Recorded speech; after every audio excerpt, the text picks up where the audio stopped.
आदरणीय मेरे प्रिय दोस्तों और भक्तों, आपके समक्ष आज गरुड़ पुराण सारोद्धार से 5वें अध्याय में जो कर्म विपाकवश मनुष्य को अनेक योनियों और विविध रोगों की प्राप्ति कैसे होती है। दोस्तों, अनेकों योनियों की और विविध रोगों की प्राप्ति हम अपने कर्मों के द्वारा करते हैं। दोस्तों, हमारे गरुड़ पुराण में बहुत साफ साफ सुंदर सुंदर अक्षरों में यह लिखा हुआ है। तो दोस्तों, इस वृतांत को कर्म विपाकवश मनुष्य को क्या क्या रोग और बीमारी होती हैं उसके बारे में आपके समक्ष यह वृतांत रख रहा हूँ। उम्मीद करता हूँ कि यह वृतांत आपको पसंद आएगा। तो दोस्तों, बिना समय गवाए इस वृतांत को शुरू करते हैं। दोस्तों, स्त्री की हत्या करने वाला तथा गर्भपात कराने वाला पुलिंद होकर रोगी बन जाता है, पर स्त्री गमन करने वाला नपुंसक और गुरु पत्नी के साथ व्यभिचार करने वाला चर्म रोगी होता है। इसी प्रकार मांस का भोजन करने वाले का अंग अत्यंत लाल होता है। मध्य पीने वालों के दांत काले यानी के कपिश वर्ण के हो जाते हैं। लालचवश अभक्ष्य भक्षण करने वाले ब्राह्मण को महोदर रोग होता है। जो दूसरे को दिए बिना मिष्ठान खाता है उसे गले में गंडमाला रोग हो जाता है। श्राद्ध में अपवित्र अन्न देने वाला श्वेत कुष्ठी होता है। दोस्तों, श्वेत कुष्ठी आपने बहुत से लोग देखे होंगे। तो श्राद्ध में अपवित्र अन्न देने वाला श्वेत कुष्ठी बनता है। गर्व से गुरु का अपमान करने वाला मनुष्य मिर्गी का रोगी होता है। वेद शास्त्र की निंदा करने वाला निश्चित ही पांडु रोगी होता है। झूठी गवाही देने वाला गूंगा, पंक्ति भेद करने वाला काना और विवाह में विघ्न पैदा करने वाला व्यक्ति ओष्ठ रहित और पुस्तक चुराने वाला जन्म अंधा होता है। गाय और ब्राह्मण को पैर से मारने वाला लूला और लंगड़ा होता है। झूठ बोलने वाला हकलाकर बोलता है तथा झूठी बात सुनने वाला बहरा होता है। विष देने वाला मूर्ख और उन्मत्त यानी कि पागल तथा आग लगाने वाला खलवाट यानी कि गंजा होता है। फल मांस बेचने वाला अभागा और दूसरे का मांस खाने वाला रोगी होता है। रत्नों का अपहरण करने वाला हीन जाति में उत्पन्न होता है। इसी तरह सोना चुराने वाला नख रोगी और अन्य धातुओं को चुराने वाला निर्धन होता है। अन्न चुराने वाला चूहा और धान चुराने वाला शलभ यानी के टिड्डी बनता है। जल की चोरी करने वाला चातक और विष का व्यवहार करने वाला वृश्चक यानी के बिच्छू बनता है। शाक पात चुराने वाला मयूर होता है। शुभ गंध वाली वस्तुओं को चुराने वाला छुचुंदरी होता है। मधु चुराने वाला डांस, मांस चुराने वाला गीध और नमक चुराने वाला चींटी बनता है। तंबाकू यानी कि तांबूल, फल तथा पुष्प आदि की चोरी करने वाला वन में बंदर होता है। जूता, घास तथा कपास को चुराने वाला भेड़ियों में उत्पन्न होता है। जो रौद्र कर्मों यानी के क्रूर कर्मों से आजीविका चलाने वाला है, मार्ग में यात्रियों को लूटता है। और जो आखेट का व्यसन रखने वाला है वह कसाई के घर का बकरा होता है। विष पीकर मरने वाला पर्वत पर काला नाग होता है। जिसका स्वभाव अमर्यादित है वह निर्जन वन में हाथी होता है।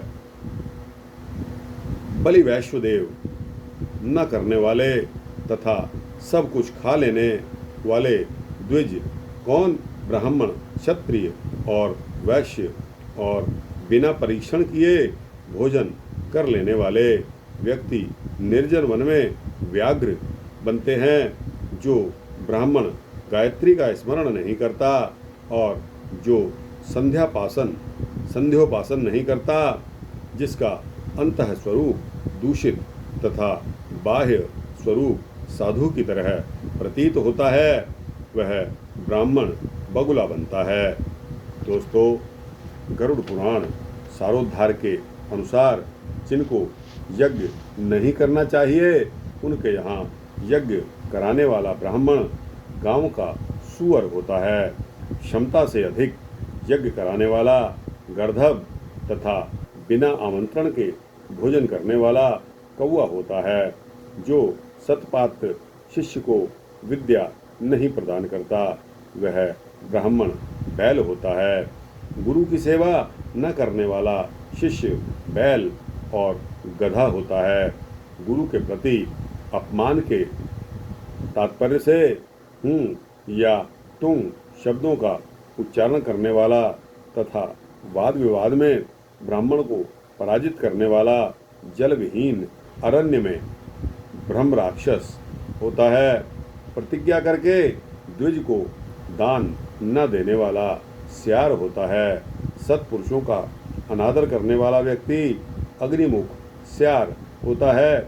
मित्र से द्रोह करने वाला पर्वत का गीध होता है तथा क्रय में धोखा देने वाला उल्लू बनता है। वर्णाश्रम की निंदा करने वाला वन में कपोत होता है। आशा को तोड़ने वाला और स्नेह को नष्ट करने वाला, द्वेषवश स्त्री का परित्याग करने वाला, बहुत काल तक चक्रवाक यानी के चकोर होता है। माता पिता, गुरु से द्वेष करने वाला तथा बहन भाई से शत्रुता करने वाला हजारों जन्मों तक गर्भ या जोनी में नष्ट होता रहता है। सास ससुर को अपशब्द कहने वाली स्त्री तथा नित्य कलह करने वाली स्त्री जलौका यानी कि जल जोंक बनती है और पति की भर्त्सना करने वाली नारी जूं होती है। अपने पति का परित्याग करके पर पुरुष का सेवन करने वाली स्त्री वलगुनी, यमकी, चमगीदड़ी, छिपकली या दो मुंह वाली सर्पिणी होती है। सगोत्र की स्त्री के साथ संबंध बनाकर अपने गोत्र को विनष्ट करने वाला तरक्ष यानी कि लक्कड़ बग्गा और शल्लक यानी कि शाही होकर रीछ योनि में जन्म लेता है। तापसी के साथ व्यभिचार करने वाला कामी पुरुष मरु प्रदेश में पिशाच बनता है और अप्राप्त यौवन से संबंध करने वाला वन में अजगर होता है। गुरु पत्नी के साथ गमन की इच्छा रखने वाला मनुष्य क्रिकलास यानी कि गिरगिट बनता है। राजपत्नी के साथ गमन करने वाला ऊंट तथा मित्र की पत्नी के साथ गमन करने वाला गधा होता है। दोस्तों, गरुड़ पुराण में यह फहरिस्त काफ़ी लंबी है। गुदा गमन करने वाला विष्टा भोगी सूअर तथा शूद्रगामी बैल होता है। जो महाकामी होता है वह कामलंपट घोड़ा होता है। किसी के मरुणा शौच में एकादशाह तक भोजन करने वाला कुत्ता होता है। देवद्रव्य भोक्ता देवलक ब्राह्मण मुर्गे की योनि प्राप्त करता है। जो ब्राह्मण धाम द्रव्यार्जन के लिए देवता की पूजा करता है वह देवलक कहलाता है। वह देव कार्य तथा पितृ कार्य के लिए निंदनीय होता है। पर स्त्री का हरण करने वाला, धरोहर का हरण करने वाला तथा ब्राह्मण के धन का अपहरण करने वाला ब्रह्म राक्षस बनता है। ब्राह्मण का धन कपट स्नेह से खाने वाला 7 पीढ़ियों तक अपने कुल का विनाश करता है और बलात्कार तथा चोरी के द्वारा खाने पर जब तक चंद्रमा और तारकों की स्थिति होती है तब तक वह अपने कुल को जलाता है। लोहे और पत्थर के चूर्ण तथा विष को व्यक्ति पचा सकता है, परंतु तीनों लोकों में ऐसा कौन व्यक्ति है जो ब्रह्मस्व यानी कि ब्राह्मण के धन को पचा सकता है। ब्राह्मण के धन से पोषित की गई सेना तथा वाहन युद्ध काल में बालू से बने सेतु यानी कि बांध के समान नष्ट भ्रष्ट हो जाते हैं। देव द्रव्य का उपभोग करने से अथवा ब्रह्मस्व का हरण करने से या ब्राह्मण का अतिक्रमण करने से कुल पतित हो जाते हैं। तो दोस्तों, यह जो मैं आपको बता रहा हूँ यह 5वां अध्याय गरुड़ पुराण के सारोद्धार से बता रहा हूँ। अपने आश्रित वेद शास्त्र परायण ब्राह्मण को छोड़कर अन्य ब्राह्मण को दान देना अतिक्रमण करना कहलाता है। वेद वेदांग के ज्ञान से रहित ब्राह्मण को छोड़ना अतिक्रमण नहीं कहलाता है, क्योंकि जलती हुई आग को छोड़कर भस्म में आहुति नहीं दी जाती। हे तार्क्ष, ब्राह्मण का अतिक्रमण करने वाला व्यक्ति नरकों को भोगकर क्रमशः जन्मांध एवं दरिद्र होता है। वह कभी दाता नहीं बन सकता, अपितु याचक ही रहता है। अपने द्वारा दी हुई तथा दूसरे के द्वारा दी गई पृथ्वी को जो छीन लेता है वह 60,000 वर्षों तक विष्ठा का कीड़ा बनता है, जो स्वयं कुछ देकर पुनः स्वयं ले भी लेता है। वह पापी एक कल्प तक नरक में रहता है। जीविका या भूमिका दान देकर यत्न पूर्वक उसकी रक्षा करनी चाहिए।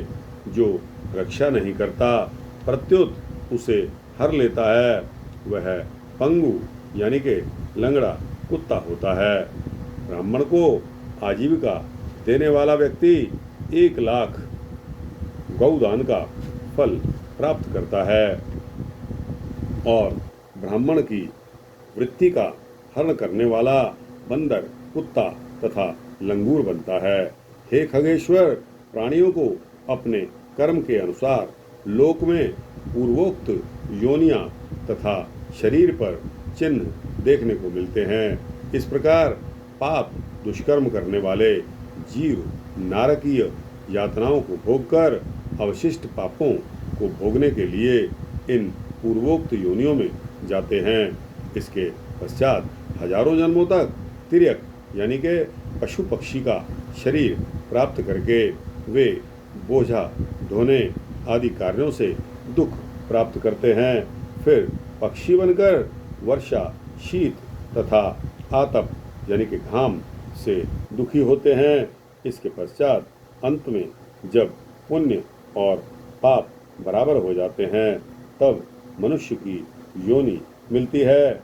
स्त्री पुरुष के संबंध से वह गर्भ में उत्पन्न होकर क्रमशः गर्भ से लेकर मृत्यु तक के दुख प्राप्त करके पुनः मर जाता है। इस प्रकार सभी प्राणियों का जन्म और विनाश होता रहता है। यह जन्म मरण का चक्र चारों प्रकार की सृष्टि में चलता रहता है। मेरी माया से प्राणी रहट यानी कि घटी यंत्र की भांति ऊपर नीचे की योनियों में भ्रमण करते रहते हैं। कर्म पाश से बंधे रहकर कभी वे नरक में तो कभी भूमि पर जन्म लेते हैं। तो दोस्तों, इसके आगे 4 लाइन और हैं। दान न देने से प्राणी दरिद्र बन जाता है, दरिद्र हो जाने से फिर पाप करता है और पाप के प्रभाव से नरक में जाता है और नरक से लौटकर पुनः दरिद्र और पुनः पापी होता है। पापी के द्वारा किए गए शुभ और अशुभ कर्मों का फल भोग उसे अवश्य ही भोगना पड़ता है, क्योंकि सैकड़ों कल्पों के बीत जाने पर भी बिना भोग के कर्म फल का नाश नहीं होता। दोस्तों, इस प्रकार गरुड़ पुराण के अंतर्गत पाप चिन्ह निरूपण नामक 5वां अध्याय यहाँ समाप्त होता है। दोस्तों, कर्म फल हर किसी को भुगतना पड़ता है, चाहे वो कितनी ही बड़ी हस्ती क्यों ना हो।